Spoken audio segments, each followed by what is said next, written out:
दोस्तों नमस्कार, मैं आपका सीए राकेश कुमार। दोस्तों आज के डेट में मैं बात करने जा रहा हूं कैश ट्रांजैक्शंस के ऊपर में। आज बहुत सारे लोगों के मन में ये विचार आते हैं, ये प्रश्न आते हैं कि भाई हमें कैश में कौन कौन सी ट्रांजैक्शंस करनी चाहिए तो कितना कैश हमें एक्सेप्ट करना चाहिए, कितना कैश में हमें भुगतान करनी चाहिए। अगर मैं कैश में भुगतान करता हूँ तो इसके क्या कॉन्सिक्वेंसेज होंगे। हो सकता है इनकम टैक्स के हिसाब से कॉन्सिक्वेंसेज हो सकता है किसी अदर टैक्सेस के हिसाब से कॉन्सिक्वेंसेज हो। साथ ही आज के डेट में जब से हमारी मोदी सरकार 2014 में इंडिया में आई है, उस दिन के बाद से हमेशा डिजिटल ट्रांजैक्शंस के ऊपर पे जो दिया जा रहा है। डिजिटल ट्रांजैक्शंस का मतलब होता है कैश के फॉर्म में ट्रांजैक्शन नहीं करके इलेक्ट्रॉनिक मोड में ट्रांजैक्शन करना। जैसे आप लोग पेटीएम के जरिए करते हैं, यूपीआई के जरिए करते हैं, नेट बैंकिंग के जरिए करते हैं। तो these are the modes from which we are doing transactions. अब इन चीज़ों को, कैश के ट्रांजैक्शन को सरकार चाहती है कि आप ऐसा नहीं करिए। अब इस छोटे से एग्जांपल के लिए मैं कहता हूँ कि आपने अपने जेब में कोई 2000, 10,000, 50,000 कितने भी रुपये आपने रखे हुए हैं, कैश रखा हुआ है। आप मार्केट जाते हो, आप कहते हो कि भैया ये कोई पर्टिकुलर आइटम हमें दे दो। आप उससे आइटम खरीद लेते हो, आप बोलते हो कि मुझे बिल दो, तो बोलता है भाई हम जीएसटी इस पर एक्स्ट्रा चार्ज करेंगे, जीएसटी आपको देना पड़ेगा। आप उस लालच में क्या करते हो, आप बोलते हो ठीक है भैया आप कैश ले लो, जीएसटी मेरे से चार्ज मत करो। इनफैक्ट कहीं ना कहीं वो जीएसटी आपसे ले रहा होता है, वो आपको ऐसे ही कुछ आपको बेवकूफ़ बना रहा होता है।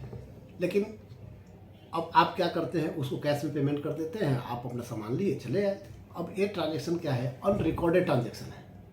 अनरिकॉर्डेड मतलब क्या हुआ, इसका कोई ट्रेल नहीं है, ऑडिट ट्रेल नहीं बना, क्योंकि कोई बैंकिंग ट्रांजैक्शन के जरिए उसका काम नहीं हुआ। अगर आप यूपीआई करते तो उस पैसा उसके बैंक अकाउंट में जाता तो एक ऑडिट ट्रेल बन जाता, लेकिन यहाँ पे ऑडिट ट्रेल नहीं बना। अब अगला बंदा क्या करेगा, इसके ऊपर में जीएसटी का भुगतान नहीं करेगा। तो जीएसटी का भुगतान अगर उसने नहीं किया तो नुकसान किसका होगा, हमारी सरकार को नुकसान होगा। फर्दर जो उसका सेफ बुक होना चाहिए, उसके ऊपर जो इनकम टैक्स की लायबिलिटी उसकी आनी चाहिए, वो लायबिलिटी भी उसको नहीं आएगी। ठीक है ना। अब क्या हुआ, एक पूरे सिस्टम में एक गैप आ गया। जीएसटी बोला जाता है डेस्टिनेशन बेस्ड टैक्सेशन, कि अंत समय में जाकर के पूरे कर की वसूली गवर्नमेंट को हो जाती है। बीच में क्या होता है, वैल्यू एडिशन जितनी होती रहती है उसके ऊपर हमें कर सरकार को मिलता रहता है। लेकिन यहाँ पे कैश ट्रांजैक्शन हो गया, पूरा ट्रांजैक्शन ब्रेक हो गया, यानी कि गवर्नमेंट को टैक्स अल्टीमेट जहाँ मिलना चाहिए था पूरा पैसा, वो उसको नहीं मिल पाया। अब समस्या क्या आई कि सरकार ने कहा कि नहीं, अब हम कैश ट्रांजैक्शन करेंगे ही नहीं। ठीक है ना, अब मैं कैश ट्रांजैक्शन करूँगा ही नहीं। तो इसके लिए उसने क्या बताया, भाई आपको क्या करना है, खाली डिजिटल मोड पे आना है। ठीक है ना, डिजिटल मोड पे आना है आपको। अब क्या करना है, डिजिटल मोड पे आना है। तो डिजिटल मोड क्या है, बैंकिंग के जरिए काम करना। डिजिटल मोड क्या है, डिजिटल मोड क्या है, डिजिटल मोड है हमारा नेट बैंकिंग के जरिए काम करना। डिजिटल मोड हमारा क्या है, डिजिटल मोड है हमारा यूपीआई के जरिए पेमेंट करना। ठीक है ना। अब इन्हीं वजहों से सरकार ने कई पेमेंट्स बैंक इंडिया में लेके आई। पेमेंट्स बैंक का मतलब क्या होता है, आपको छोटा सा ब्रीफिंग कर दे दूं कि पेमेंट्स बैंक का मतलब होता है कि हकीकत में वो बैंक नहीं होती है, लेकिन एक सर्टेन अमाउंट तक खाली भुगतान करने का उसको राइट दे दिया जाता है, पेमेंट करने का राइट दे दिया जाता है। इंडिया में पेमेंट्स बैंक कौन कौन है, एक एयरटेल पेमेंट बैंक है, पेटीएम पेमेंट बैंक है, और इस तरह से 2-4 बैंक और भी है। बहुत सारे लोगों ने अपना अपना अप्लाई कर रखा है, उसका मिल चुका है लाइसेंस, किसका अभी अंडर आरबीआई में प्रोसेसिंग में पड़ा हुआ है। तो इस तरह से आपको पेमेंट्स बैंक की अनुमति सरकार ने दे दी। अब हम बात करते हैं कि किस हिसाब से कैश ट्रांजैक्शन का क्या असर पड़ेगा। सबसे पहले आता है कि आप किसी तरह का लोन कैश में एक्सेप्ट नहीं करेंगे, है ना। अगर आप किसी से लोन ले रहे हैं तो आप कैश में एक्सेप्ट नहीं करेंगे। कितना नहीं करेंगे, अगर करेंगे भी तो सिर्फ 20,000 रुपये तक का कैश आपको अलाउड है। ठीक है ना। अगर आपको कैश में लोन लेना है तो फिर आपको सिर्फ 20,000 रुपये तक की अनुमति है। यही हाल होता है अगर आप कोई प्रॉपर्टी सेल आउट करते हो। बहुत बार एक सवाल उठता है कि यार मैंने कोई प्रॉपर्टी सेल आउट करी है, मैं मैक्सिमम कितना कैश ले सकता हूँ। तो वहाँ भी यही कहा गया है कि आप 20,000 से ज़्यादा कैश मत लीजिए। ठीक है, तो एक तो ये रिस्ट्रिक्शंस हो गया कि भाई 20,000 से ज़्यादा कैश में लोन आपको नहीं लेना है।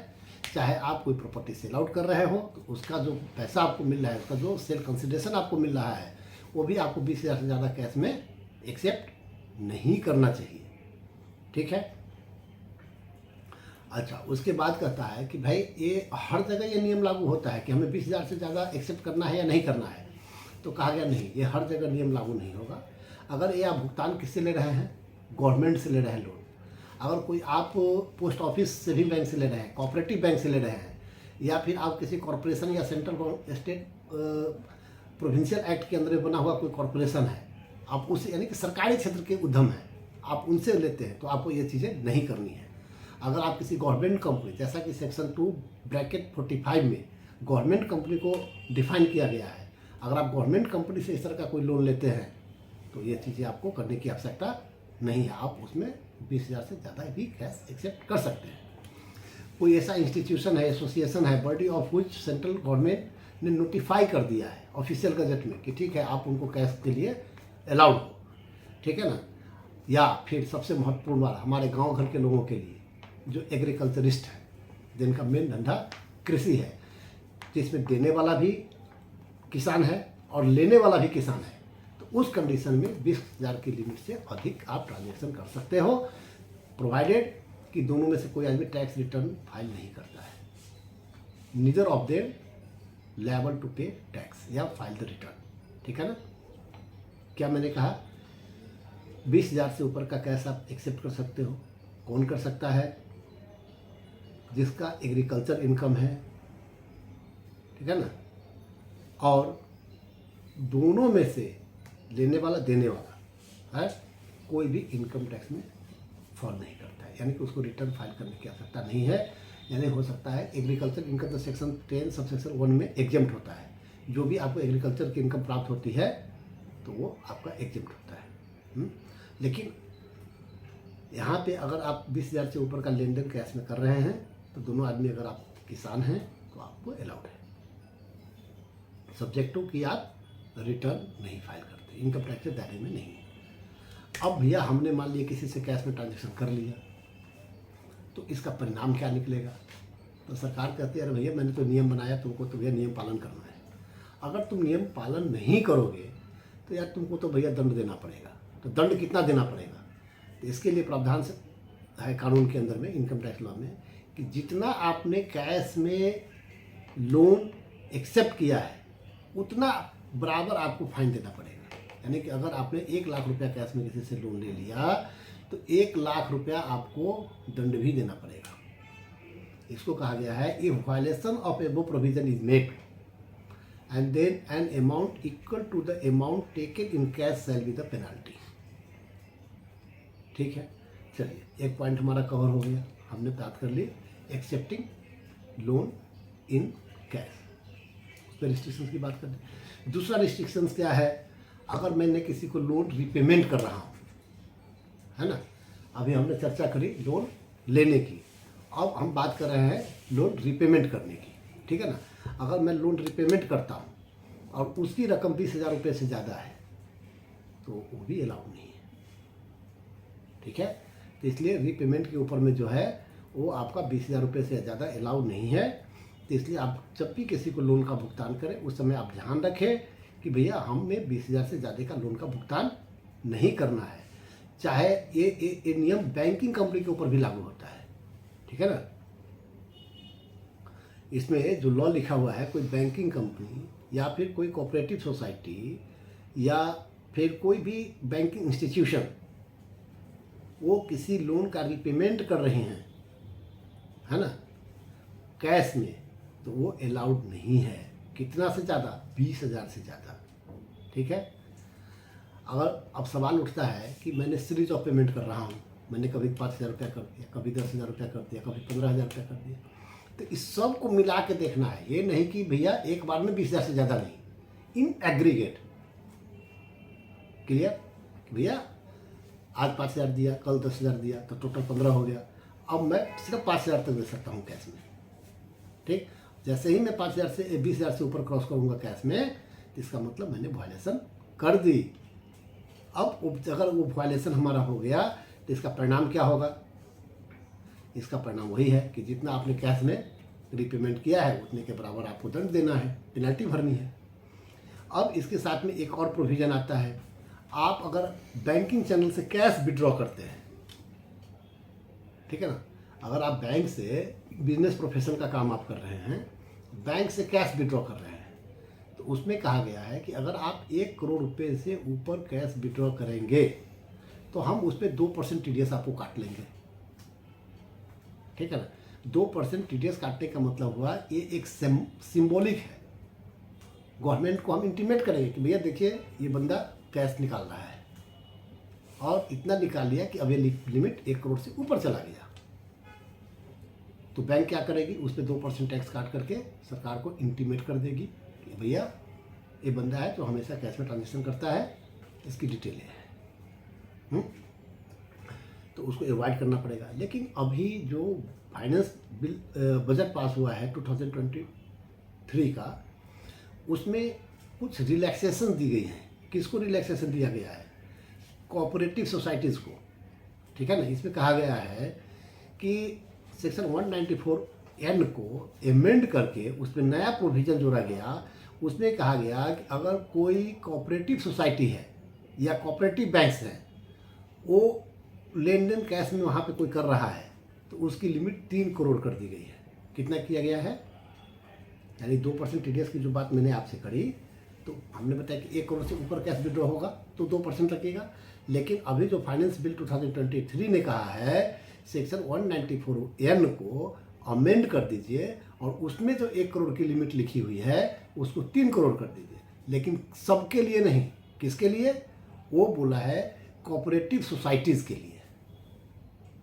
ठीक है ना, ये नया प्रोविजन उन्होंने उस पर इंसर्ट कर दिया है।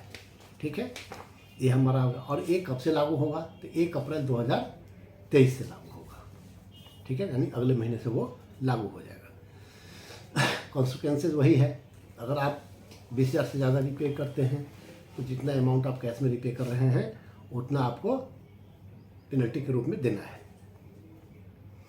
अब क्या है, कई बार पैसा मुझे कोई देने आता है, ठीक है ना, तो उसमें कहा गया है कि अगर आप कैश रिसीव कर रहे हैं किसी से, तो आपको इन एग्रीगेट 2 लाख रुपए से ज़्यादा रिसीव नहीं करना है। ठीक है, इसमें जो लॉ बना हुआ है, कोई भी व्यक्ति 2 लाख रुपए से ज़्यादा कैश में रिसीव नहीं कर सकती है। किससे? किसी भी व्यक्ति से, किसी भी दिन में, या फिर कोई एक ट्रांजैक्शन में, सिंगल ट्रांजैक्शन में, या फिर कोई एक इवेंट या ओकेजन। अब मैं तीनों को समझाता हूँ कि आखिर क्या होता है। सबसे पहले कहा कि कोई व्यक्ति है जो उसको, लेट्स से कि आप हॉस्पिटल में हैं, आपके परिवार का कोई व्यक्ति हॉस्पिटल में एडमिट है, उसके इलाज में खर्च हो रहा है, तो आप इलाज का जो खर्चा हो रहा है उसका मैक्सिमम 2 लाख रुपए तक ना आप हॉस्पिटल को कैश में दे सकते हो। यानी हॉस्पिटल जो स्वीकार करेगा मैक्सिमम 2 लाख रुपए तक कैश लेगा। अब सवाल उठता है कि आज कोई बंदा एडमिट हुआ, ठीक, पूरी इलाज चली, उसने उसमें 2 लाख रुपए खर्च कर दिया, ठीक होके घर वापस आ गया, फिर दोबारा वो 1 महीने 2 महीने 4 महीने बाद दोबारा बीमार पड़ा, फिर वो दोबारा एडमिट हुआ, तो क्या उस बार भी 2 लाख की उसकी लिमिट रहेगी? नहीं रहेगी, क्योंकि वो ओकेजन बदल गया, बीमारी बदल गई। एक बार तो वो ठीक होकर चला गया था, लेकिन अब अगली बार जब एडमिट हो रहा है तो उस समय ये शायद लिमिट उसको दोबारा से मिलनी चाहिए, क्योंकि वो इवेंट बदल गया, घटना बदल गई। ठीक है ना। अब दूसरा इसमें वर्ड आया है सिंगल ट्रांजैक्शन। सिंगल ट्रांजैक्शन का मतलब है कि अगर मैंने कोई आपसे सामान खरीदा, ठीक है, 5 लाख रुपए का सामान है, 5 लाख के सामान में मैंने आपसे कहा कि भैया कितना पैसा कैश दे, तो आप ज़्यादा से ज़्यादा जो रिसीवर है वो उसमें से 2 लाख रुपए तक कैश आपसे रिसीव कर सकता है, उससे ज़्यादा नहीं। हाँ, उसमें भी क्या है, 50,000 आज दे दिया, 20,000 कल दे दिया, 100 देते चले जा रहे हैं, तो उस लिमिट को टोटल करके 2 लाख ही हमको रखना है, उसको ज़्यादा नहीं करनी है, ठीक है ना। और फिर एक कॉन्सेप्ट आता है वर्ड इवेंट और ओकेजन। अब वर्ड इवेंट और ओकेजन का मतलब क्या हुआ? अब लेट से आपके परिवार में किसी की शादी है, आपने कोई बैंकेट हॉल बुक किया, उसमें कहा कि भैया हमने शादी का जगह भी लेना है, खाने पीने का भी ठीक रखना है, सारी व्यवस्थाएं आपने करनी है। तय हो गया कि भाई आपको 10 लाख रुपए देने हैं सारी व्यवस्था करने का। आपने कहा कि भैया चलिए आज हम आपको 1 लाख रुपया कैश देते हैं, कल 2 लाख रुपया कैश दे दूंगा, क्या ये चलेगा? कहा कि नहीं, शादी ओकेजन एक है, ठीक है ना। तो इसलिए वो एक सिंगल ओकेजन माना जाएगा। उस ओकेजन के ऊपर में आपका कैश जो होगा 2 लाख से ज़्यादा अलाउड नहीं होगा, यानी कि जो रिसिपिएंट होगा वो 2 लाख से ज़्यादा कैश एक्सेप्ट नहीं करेगा। क्लियर? एक तो ये हो गया। अगर आप करते हैं तो क्या होगा? तो इसके लिए प्रोविजन है सेक्शन 271DA। जितना भी आपने अमाउंट कैश में रिसीव किया है उतना के बराबर आपको पेनल्टी देनी पड़ेगी। It is prescribed under section 271DA, ठीक है। अब आप बिजनेस करते हैं, कोई बिजनेस एंड प्रोफेशन आप कर रहे हैं, बिजनेस एंड प्रोफेशन के अंदर में कहा गया कि कैश की रिस्ट्रिक्शंस क्या है। उसके लिए कैश की रिस्ट्रिक्शंस है किसी भी एक्सपेंडिचर के लिए अगर आप 10,000 रुपये से ऊपर ज़्यादा पेमेंट करते हैं पर पर्सन पर डे, मतलब कोई एक दिन में किसी भी व्यक्ति को 10,000 से ज़्यादा, तो आपका वो एक्सपेंडिचर अलाउ ही नहीं होगा। एक्सपेंडिचर अलाउ नहीं होने का मतलब होता है कि वो आपके टोटल इनकम में जोड़ दिया जाएगा, जिसके ऊपर में आपको छूट मिल रही थी। जैसे आपने टैक्स देना है तो टैक्स किस पे देते हैं? टोटल इनकम में से माइनस करते हैं टोटल एक्सपेंस को, जो बच जाता है उस पर आप देते हैं। तो यहाँ पे कोई ऐसा ट्रांजेक्शन आपने कर लिया जिसमें कैश की रकम 10,000 से ज़्यादा में आपने किसी दिन में भुगतान कर दिया, तो वो ट्रांजेक्शन आपका माना जाएगा कि आपने किया ही नहीं। ठीक, क्लियर? कोई डाउट? तो वो ट्रांजेक्शन माना ही नहीं जाएगा और उसके ऊपर में क्या होगा? सेक्शन 40A(3) लगेगा और उसका 100% आपके इनकम में जोड़ दिया जाएगा। आपका क्या सारे ट्रांजेक्शन इसी में फॉल करेंगे? तो कहा गया नहीं, रूल 6DD है इनकम टैक्स के अंदर में। क्या है? Rule 6DD। वो प्रिस्क्राइब करता है कुछ ट्रांजेक्शन्स हैं जो इस दायरे में नहीं आएंगे, यानी कि आप उसमें 10,000 से ऊपर का भी भुगतान कर दिया तो भी हम उसको अलाउ कर देंगे। कहा भैया वो कौन से ट्रांजेक्शन है? उसमें ट्रांजेक्शन है अगर आप एग्रीकल्चरिस्ट हैं, ठीक है ना, या कुछ और भी है जो रूल 6DD में एक लंबी चौड़ी उसकी लिस्ट है कि आप इस तरह से करते हैं, अनऑर्गेनाइज सेक्टर में काम करते हैं, या जैसे मवेशी मेला लगता है कहीं कहीं पे, वहाँ पे कोई 2 किसान आपस में ट्रांजेक्शन कर रहे हैं, तो इन जगहों पे कहा गया ठीक है आपका 10,000 से ऊपर का भी कैश का लेन देन हो रहा है, चलेगा। ठीक है, क्लियर हो गया? अच्छा, अब कई बार क्या होता है, हम लोग अपनी बैलेंस शीट बनाते हैं, है ना, कुछ ऐसे एक्सपेंडिचर होते हैं जिसको हम बुक कर देते हैं, उसको सब्सिक्वेंट ईयर में हम पेमेंट करते हैं। मान लीजिए कि आपने किसी से कोई एक्सपेंडिचर बुक किया, लेट से आपने किसी को रेंट का खर्चा बुक किया है या सैलरी का खर्चा आपने बुक किया, ठीक, उसमें आपने कहा कि भाई 1 महीने का सैलरी किसी को हमको देना है, सब मिला करके 10, 20, 25 एम्प्लॉय मिला करके मेरा 5 लाख रुपया देना बन गया। ठीक, अब आपने बुक तो कर लिया, खर्चा बुक हो गया, उस साल में अलाउ भी हो गया वो। अब आप अगले साल में उसको पेमेंट करना है। जब आप अगले साल में पेमेंट करने गए तो आपने उसको कैश में भुगतान कर दिया, है ना। कई बार ऐसा होता है, सर इसको कैश में पेमेंट दिखा दीजिए। नहीं, ये गलत है। अगर आपने कैश में पेमेंट दिखा दिया, ठीक है, 10,000 से ज़्यादा, तो वो उस साल का इनकम मान लिया जाएगा उस व्यक्ति का। मान लीजिए कि कोई अपनी कंपनी है ए लिमिटेड, उसने सैलरी का खर्चा बुक किया 5 लाख रुपया, salary expenditure account debit to salary payable account करके खड़ा कर दिया। Salary payable account balance sheet में चला गया क्रेडिट साइड में। ठीक, अब अगले साल में क्या किया, वो सैलरी पेबल अकाउंट को पेमेंट करना है। अब जिस व्यक्ति का सैलरी का आउटस्टैंडिंग रहा होगा उसको चेक इशू करे या डिजिटली पेमेंट करे, ठीक है। लेकिन अब डिजिटली पेमेंट करने के बदले में या बैंकिंग चैनल के माध्यम से पेमेंट करने के बदले में उसने कैश में भुगतान दिखा दिया या कर दिया, तो क्या वो अलाउ होगा? नहीं।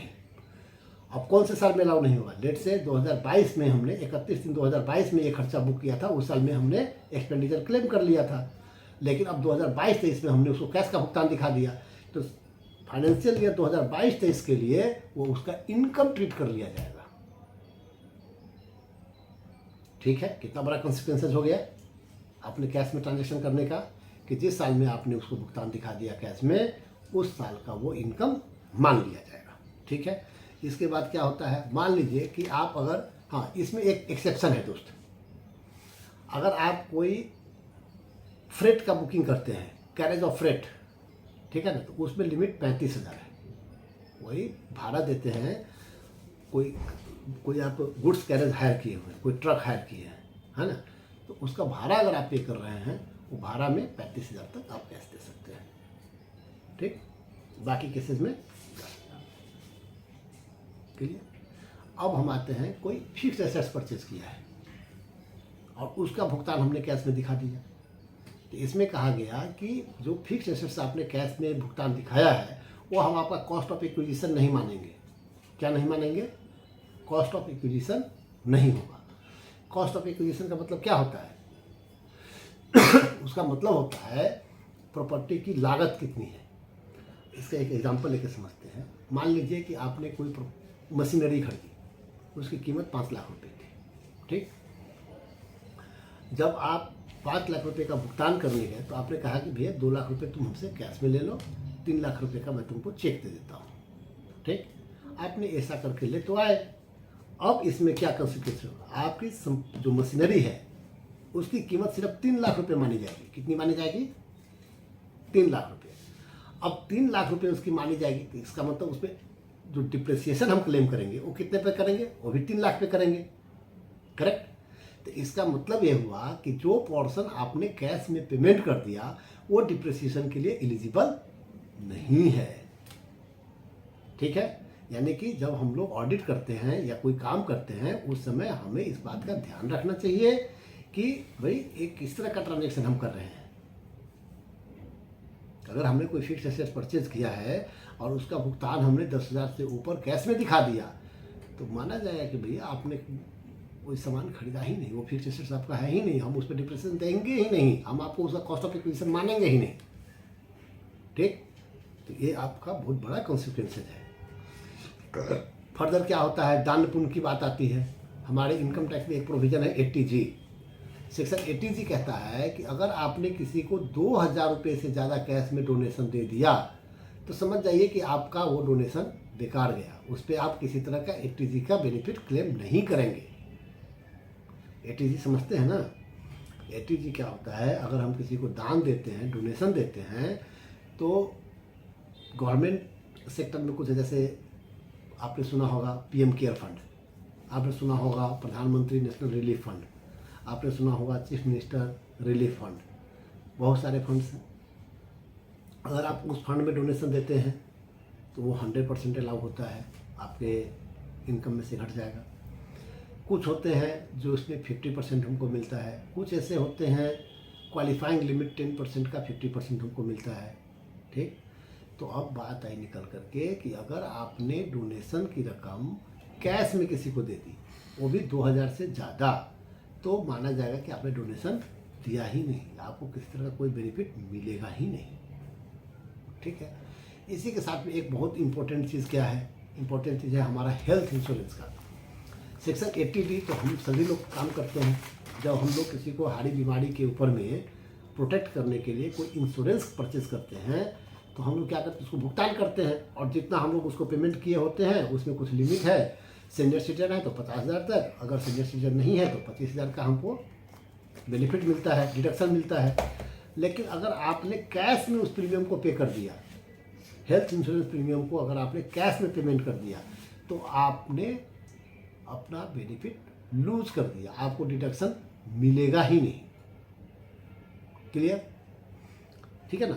तो ये अपना था आज के डेट में कैश के ऊपर में डिस्कशन कि भैया हमें कैश क्या करना चाहिए। अब इसके साथ में एक सवाल उठता है कि भैया हमें घर में कितना कैश रिटेन करके रखना चाहिए। तो इसका जवाब ये है कि आप कोई भी रकम रिटेन करके रख सकते हो, बशर्ते आपके पास में उसका सोर्स होना चाहिए। अगर आपके पास में उसका सोर्स है तो आप कोई भी रकम रखिए। अगर आपके पास सोर्स नहीं है तो भैया 1 रुपया भी आपके लिए चोरी है। आप कहाँ से लेके आए भाई बता दीजिए, ठीक है ना। वैसे अमूमन 50,000 रुपये तक का कैश लोग घर में रखते हैं, तो ऐसा हार्ड एंड फास्ट नहीं माना जाता है। लेकिन आप कोई भी रकम रख सकते हैं, बशर्ते कि आपके पास में उसका सोर्स हो, जेन्युइन सोर्स हो, कि आपने बैंक से विड्रॉल किया है, आपने प्रॉपर्टी सेल करके लाया है, आपने कोई एग्रीकल्चर प्रोड्यूस सेल किया है, या आपने किसी से लोन लिया है। व्हाट एवर द वे, आपको इस बात को प्रूव करना पड़ेगा कि ये जो कैश मेरे घर में मिला है आपको या पड़ा हुआ है, ये कैश हमारा जेन्युइन सोर्स से है। क्लियर? तो ये हमारी आज के डेट में कैश के ऊपर में डिस्कशन है। आप मुझे उम्मीद है कि ये डिस्कशन आपको अच्छा लगेगा और आपकी ज़िंदगी में काम आएगा। धन्यवाद।